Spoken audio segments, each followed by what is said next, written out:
Hello guys, today I've got JBL Endurance Peak 4 and I'm going to show you how you can easily customize the gestures.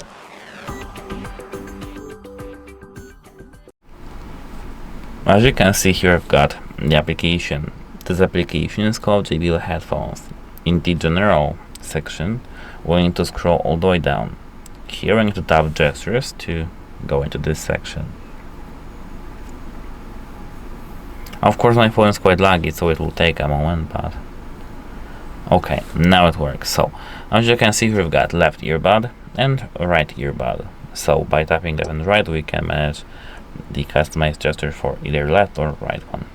So as you can see here, I've got customized gesture, which means that if we tap this, we can change the section. If we want to customize ambient sound control, or volume control, playback control, or none.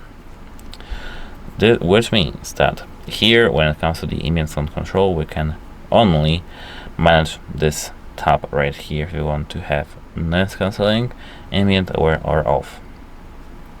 And here we can change it to volume control, and here we can't actually change nothing.